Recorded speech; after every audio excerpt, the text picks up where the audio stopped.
अमीर लोग अमीर होते जा रहे हैं, गरीब लोग गरीब होते जा रहे हैं, आपसे कम टैलेंटेड लोग आपसे आगे निकल जा रहे हैं और दुनिया में सब कुछ लॉजिक के परे हो रहा है। आपको समझ ही नहीं आ रहा कि ये सब क्या हो रहा है। जो डिजर्व नहीं करता वो आगे क्यों जा रहा है। अगर आप इन सारे रहस्यों को डिकोड करना चाहते हैं तो इस वीडियो को देखिए आखिर तक। ये वीडियो होने वाला है लाइफ ट्रांसफॉर्मिंग एज ऑलवेज, और इस वीडियो को देखने के बाद आपकी लाइफ बदल जाएगी पूरी तरीके से, ये मेरी गारंटी है।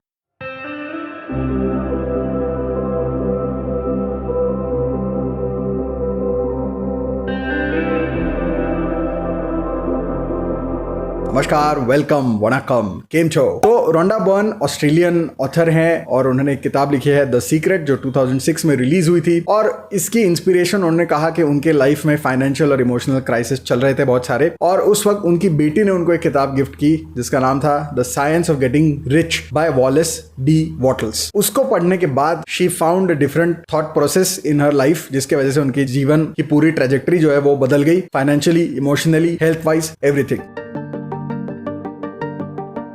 उन्होंने एक किताब और एक मूवी रिलीज की जिसका नाम था द सीक्रेट। तो इस किताब में उन्होंने बहुत ही सिंप्लीफाई कर दिया है, आपको एक सक्सेस का रोड मैप दिया है। और इस किताब में इंटरनेशनल रिनाउन के बहुत सारे ऑथर्स और मोटिवेशनल स्पीकर्स हैं, जैसे कि बॉब प्रॉक्टर, एस्थर हिक्स और मैरी डायमंड, जो कि आपको बताते हैं द सीक्रेट क्या है और कैसे अपने लाइफ में कोई भी चीज आप आकर्षित कर सकते हैं, मैनिफेस्ट कर सकते हैं, क्रिएट कर सकते हैं। तो आज हम जानेंगे summary of this book the secret, और साथ ही साथ उसके एंड में मैं आपको बताऊंगा इसके पीछे का लॉजिक, इसके पीछे का साइंस और इसकी एप्लीकेशन।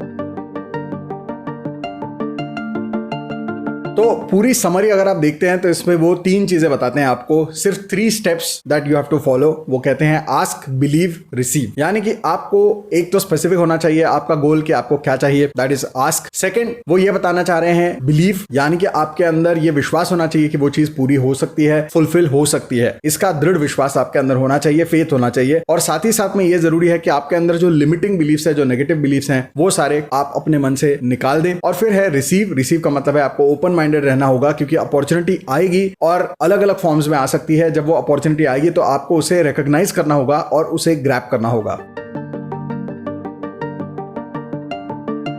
अब इस किताब में सबसे बड़ी चीज जो वो ऑथर और उनके साथ ये सारे मोटिवेशनल स्पीकर्स वगैरह कहते हैं वो ये है कि हर इंसान के विचारों की एक फ्रीक्वेंसी होती है, और जैसे आपके विचारों की फ्रीक्वेंसी होगी आप दुनिया को उसी लेंस से देखेंगे, और उस फ्रीक्वेंसी पे जो चीजें एग्जिस्ट करती हैं वही चीजें आपके लाइफ में अट्रैक्ट होंगी। तो इसीलिए वो कहते हैं कि आपके थॉट फ्रीक्वेंसी को बदलना होगा to attract the things which you want. कई बार आप चाहते कुछ और हैं लाइफ के अंदर, लेकिन आपके जो विचार हैं वो किसी और फ्रीक्वेंसी पे चल रहे हैं। तो जैसे किसी रेडियो पे आप किसी चैनल पे ट्यून इन करना चाहते हैं तो आपको फ्रीक्वेंसी बदलनी होगी to tune in to a certain specific channel. अगर आप गलत फ्रीक्वेंसी पे जाएंगे तो आपको गलत चैनल दिखने वाला है, सुनाई देने वाला है। तो उसी तरीके से आपके लाइफ में भी अगर आपके माइंड रेडियो का फ्रीक्वेंसी सही नहीं सेट है तो आपके लाइफ में गलत चैनल चलता रहेगा, भले आपकी डिजायर कितनी भी हो कि कुछ और देखना है। तो इसीलिए ये थॉट फ्रीक्वेंसी और वाइब्रेशन का कॉन्सेप्ट समझना बहुत जरूरी है। जैसे जैसे हम इस वीडियो में आगे जाएंगे आपको यह कॉन्सेप्ट और क्लियर होता जाएगा।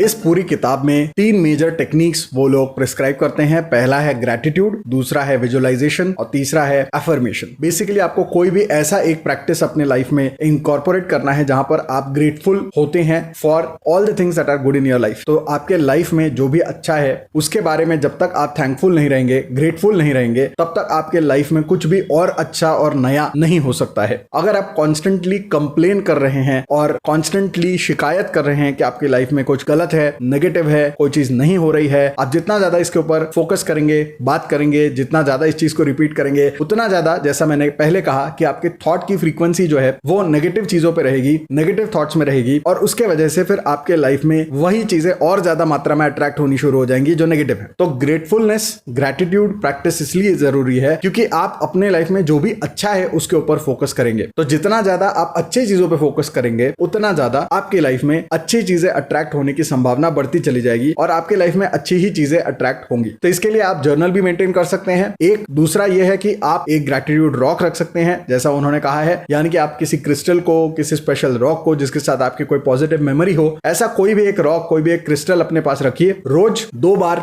दिन में आपको ऐसा टाइम निकालना है, कुछ 2-3 मिनट 5 मिनट का, जहां पर वो क्रिस्टल या रॉक अपने हाथ में पकड़ते हैं और फिर आप दोहराते हैं उन चीजों को जो अच्छी हैं, जो पॉजिटिव हैं, और अपना ग्रैटिट्यूड, थैंकफुलनेस आप व्यक्त करते हैं to universe, to God etcetera. तो यहां पर वो रॉक या क्रिस्टल का इस्तेमाल इसलिए कह रहे हैं क्योंकि आप एक तरीके से उस रॉक या क्रिस्टल को एंकर की तरह इस्तेमाल कर रहे हैं, अपने मेंटल एंकर की तरह इस्तेमाल कर रहे हैं, क्योंकि रोज उस चीज को करने के बाद कभी कभी ऐसा हो सकता है कि आप बहुत ही खराब मूड में हैं, बहुत ही बुरे मूड में हैं, ऑफिस में किसी से झगड़ा हो गया है, आप घर जाते हैं और फिर आप इस क्रिस्टल को उठाते हैं, अपने हाथ में रखते हैं, and suddenly there is a shift of thoughts, emotions and frequency inside you. क्योंकि जो भी आप हैबिट बनाएंगे रोज, वही चीज आपका दिमाग आपसे करवाएगा। तो जब आप उस क्रिस्टल के साथ एक मेंटल एसोसिएशन, एक इमोशनल एसोसिएशन बना लेंगे जो पॉजिटिव है, जब जब आप नेगेटिव होंगे, सिर्फ उस क्रिस्टल को पकड़ने से भी आपको बेटर फील होगा, आपको पॉजिटिव फील होगा और ग्रेटफुल फील होगा। तो इसीलिए ग्रैटिट्यूड की प्रैक्टिस रोज आपके लाइफ में होना जरूरी है। दूसरी टेक्निक जो वो कहते हैं वो है विजुअलाइजेशन। तो विजुअलाइजेशन टेक्निक वो कहते हैं विजन बोर्ड के जरिए से आप करो, यानी कि आपके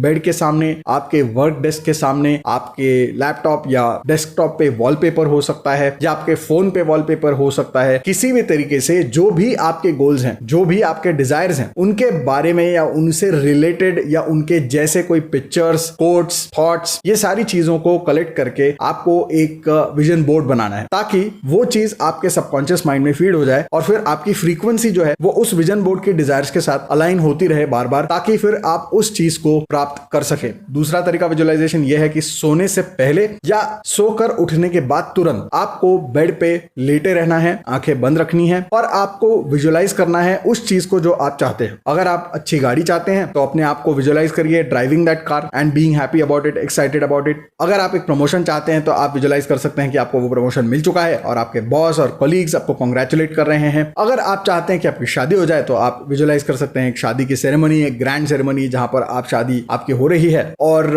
अगर आप कुछ और चाहते हैं तो उसी चीज को आप प्रेजेंट टेंस में विजुअलाइज करेंगे एज इफ वो चीज ऑलरेडी हो रही है। तीसरी जो टेक्निक है वो है अफर्मेशंस। तो अफर्मेशंस मैंने अपने थिंक एंड ग्रो रिच वाले वीडियो में भी आपको बताया था कि अफर्मेशंस क्या होते हैं, चाहिए तो आप उस वीडियो को भी देख सकते हैं। ऑटो सजेशंस या अफर्मेशंस दोनों एक ही चीजें हैं। वहां पर आप एक पॉजिटिव सेंटेंस बनाते हैं जिसमें आप थोड़े स्ट्रॉन्ग वर्ड्स का इस्तेमाल करते हैं और उसको प्रेजेंट टेंस में बनाते हैं। यानी कि अगर आप पैसा कमाना चाहते हैं, अमीर बनना चाहते हैं, तो आप ये नहीं कहेंगे कि I want to become rich, आप ये नहीं कहेंगे कि आई विल बिकम रिच, क्योंकि ये सारे फ्यूचर टेंस है। आपको ये कहना है आई एम रिच, या आप ये कहेंगे कि I am experiencing absolute financial freedom, या आप ये कहेंगे कि I am healthy, wealthy, powerful, successful and prosperous. तो इस तरीके से आपको प्रेजेंट टेंस में कोई अफर्मेशन बनाना है और उसे रिपीट करना है। अब कितनी बार रिपीट करना है ये आपके ऊपर है। आप अफर्मेशंस को लिख भी सकते हैं, आप उसको बोल भी सकते हैं। मेरे अनुभव में अगर आप उसको थोड़ा बोल बोलकर, यानी कि सुनाई देना चाहिए, इतना जोर से अगर आप बोलते हैं तो आपको ज्यादा लाभ होता है, जल्दी लाभ होता है। मेंटल अफर्मेशंस मैंने तो कभी देखा नहीं है कि काम करते हुए आज तक, ना मेरे केस में ना मेरे किसी स्टूडेंट के केस में मैंने तो नहीं देखा कि अफर्मेशंस मेंटली काम करते हैं। तो जोर से बोलना जरूरी है, या तो लिख लिख कर करिए अफर्मेशंस।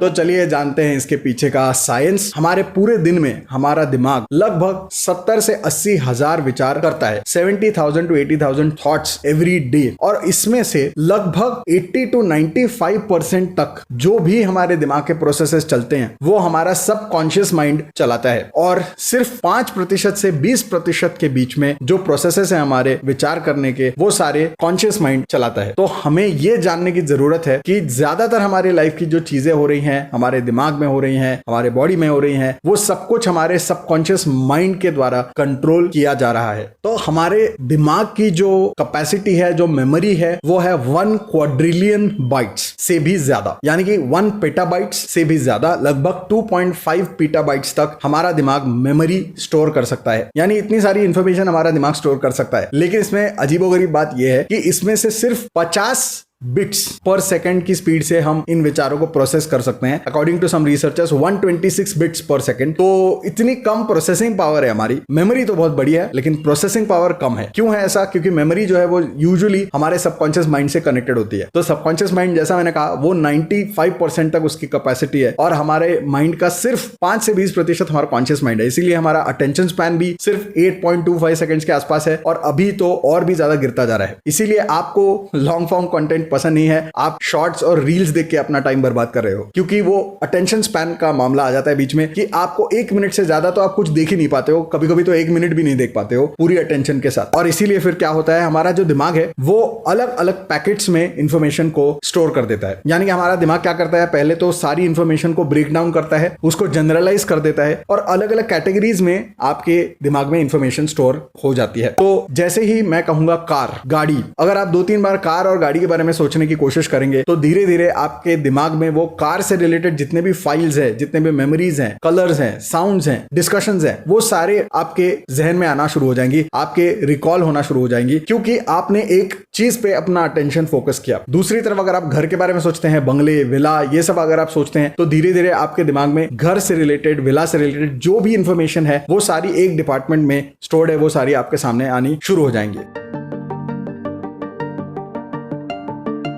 तो यहां पे समझने वाली बात यह है कि आपके लिमिटिंग बिलीफ्स क्यों नहीं होने चाहिए, जो हमने वीडियो के शुरुआत में बात की। बेसिकली आप अपने लाइफ में वही देख पाएंगे, वही सुन पाएंगे, वही चीज आपके जहन में आएगी जो आप देखना चाहते हैं। अगर आपका बिलीफ ये है कि सारे मर्द खराब होते हैं तो आपको दुनिया के सारे खराब मर्द ही नजर आएंगे और सारे अच्छे मर्दों के अंदर भी आपको खराबी ही नजर आएगी, क्योंकि आप वो देखना चाहते हैं। अब आपका दिमाग जो प्रोसेसिंग पावर कम होने की वजह से आपके बिलीफ के सामने गुलाम है। अगर आपने ये बिलीफ बना के रखा हुआ है, अगर आपको लगता है कि दुनिया की सारी औरतें खराब है, सारी औरतें जो है वो मनी माइंडेड है वगैरह वगैरह, तो आपको वैसी ही औरतें नजर आएंगी। भले आपके सामने अच्छी औरत आ जाए, उसके अंदर भी कोई एक हाथ दूसरा ऐसा सेंटेंस या कोई ऐसी घटना आपको नजर आएगी जो आपको ये जस्टिफाई करेगी कि आपका बिलीफ सही है। बेसिकली आपको वही नजर आएगा जो आप देखना चाहते हैं। जैसे अगर आपने ये अपने मन में धारणा बना के रखी हुई है कि सारे अमीर लोग खराब होते हैं, तो आपको सारे खराब अमीर लोग ही नजर आएंगे और जो सारे अच्छे अमीर लोग हैं उनके अंदर भी आपको कोई ना कोई खराबी ही नजर आएगी, उसी पे आपका ध्यान जाएगा। आपको ऐसा लगता है कि अमीर होने के लिए मुझे अमीर घर में पैदा होना पड़ेगा। अगर ये आपका बिलीफ सिस्टम है तो आपको यही चीजें नजर आएंगी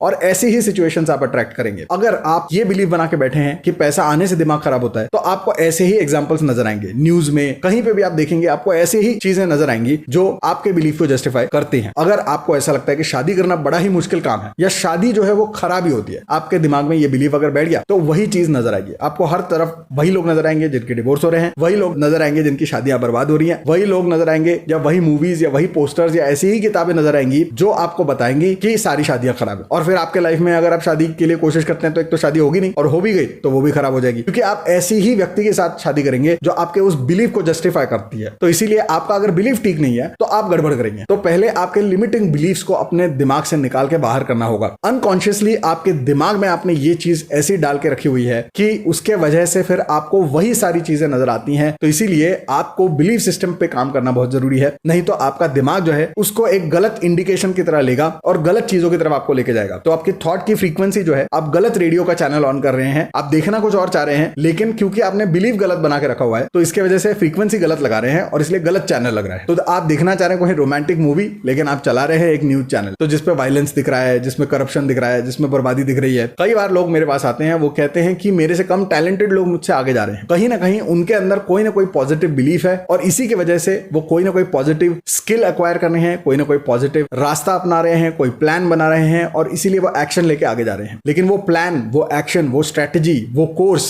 वो कोई ना कोई ऐसी चीज जो आपको नजर नहीं आ रही वो उनको नजर आ रही, क्योंकि उनका बिलीफ पॉजिटिव है, आपका नेगेटिव है। आपका नेगेटिव बिलीफ होने की वजह से वो सारी अपॉर्चुनिटीज, स्ट्रेटेजीज, प्लान्स, आइडियाज, किताबें, सब कुछ आपके सामने है, लेकिन वो आपको नजर ही नहीं आ रहे। आपको ऐसा लगता है कि ये सब बर्बादी है, सब बेकार के काम है और इसलिए आप उन चीजों को इग्नोर करने हैं। अगर आपका बिलीफ पॉजिटिव होगा और आपके दिमाग में कोई लिमिटिंग या नेगेटिव बिलीफ नहीं होगा, तभी फिर आपके दिमाग में प्रोग्रामिंग होगी सही पॉजिटिव विचार की, सही पॉजिटिव बिलीफ की, और तभी फिर आप उस रास्ते को, प्लान को, स्ट्रेटेजी को, अपॉर्चुनिटी को देख पाएंगे जो आपको अपने गोल तक लेके जा सके।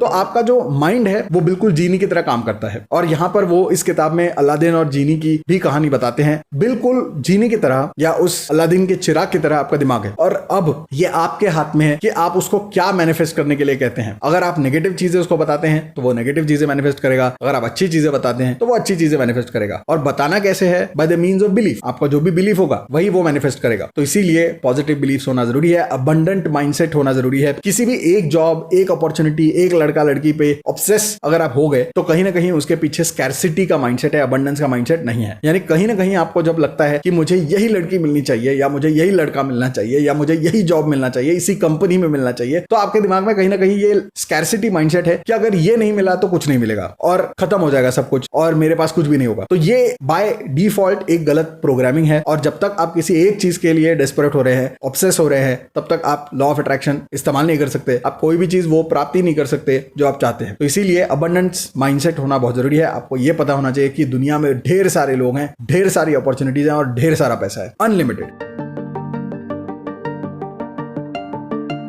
लॉ ऑफ अट्रैक्शन करने के लिए 3 स्टेप्स में इसको अप्लाई करना चाहिए। 90 डेज में आप एक डिजायर पे काम करिए। कोई भी एक गोल लीजिए, उसको 90 डेज तक परसू करिए और सिर्फ उसी को परसू करिए। आपको पहले 30 डेज तक ग्रेटिट्यूड ही करना है। तो ग्रेटिट्यूड में पहले तो आपको अपना आस्क रखना है, जहां पर आप ये प्रेजेंट टेंस में लिखेंगे जो भी आप चाहते हैं वो ऑलरेडी हो चुका है। तो ग्रेटिट्यूड में जरूरी नहीं है कि आप सिर्फ एग्जिस्टिंग अच्छी चीजों के बारे में ग्रेटफुल रहें। आप जब ये आस्क वाला स्टेप है तो पहले 30 दिन आप उसमें भी ग्रेटिट्यूड का इस्तेमाल करिए। फिर अगले 30 दिन आप रखेंगे विजन बोर्ड अपने सामने और विजुअलाइज करेंगे एवरी डे कि वो चीज प्रेजेंट टेंस में ऑलरेडी आपको वो चीज मिल चुकी है। जैसा मैंने कहा कि अगर आप घर खरीदना चाहते हैं तो आप उस घर को खरीद रहे हैं, उसके एग्रीमेंट आपने साइन कर दी है, आप उस घर में बैठे हैं, बात कर रहे हैं, अपने दोस्तों को बुला रहे हैं, पार्टी होस्ट कर रहे हैं, हाउस वार्मिंग कर रहे हैं, जो भी है, ये विजुअलाइजेशन प्रोसेस होगा, विजन बोर्ड होगा फॉर 1 मंथ 30 डेज तक। और फिर तीसरा पार्ट जो होगा वो होगा रिसीव का पार्ट। तो लास्ट के जो 30 डेज होंगे वहां पर आपको एफर्मेशन करने हैं खाली।